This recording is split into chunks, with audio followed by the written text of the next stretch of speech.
کہ طفیل بن عمر دوسی ایک شخص ہے اور بہت بڑا شاعر ہے. وہ کسی دور کے علاقے سے مکہ مکرمہ میں آتا ہے، اور چونکہ بہت بڑا اور عمدہ اور بہترین شاعر ہے تو مشرکین مکہ طفیل سے کہتے ہیں کہ طفیل، یہاں پر ایک شخص موجود ہے، محمد اس کا نام ہے، اس نے نبوت کا دعویٰ کیا ہے، ہمارے بتوں کو برا بھلا کہتا ہے، لیکن اس کی زبان میں اور اس کے کلام کے اندر انتہائی تاثیر موجود ہے. اگر تم اس محمد سے ملو گے اور اس کے کلام کو تم نے سن لیا تو تمہارا دل اور تمہارا دماغ وہ تبدیل ہو جائے گا، لہذا محمد سے ملاقات نہیں کرنا. وہ طفیل مشرکین مکہ کی طرف سے بار بار ملنے والی نصیحت کو قبول کرتا ہے اور کہتا ہے کہ ٹھیک ہے، میں محمد سے ملاقات بھی نہیں کروں گا اور اس کی گفتگو بھی نہیں سنوں گا. تو وہ طفیل بن عمر دوسی اپنے کانوں کے اندر روئی ڈال لیتے ہیں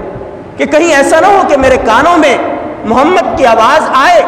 اور میرے دل و دماغ پر اس کا اثر ہو جائے. وہ کہتے ہیں کہ میں خانہ کعبہ میں آیا، میں نے دیکھا کہ محمد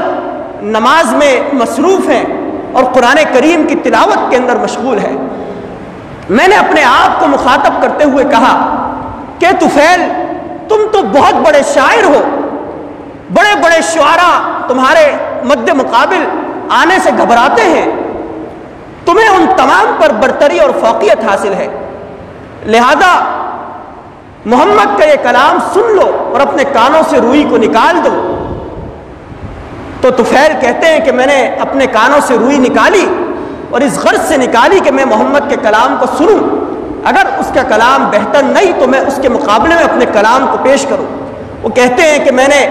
قرآن کریم کی تلاوت کو سننا شروع کیا، نبی اکرم صلی اللہ علیہ وسلم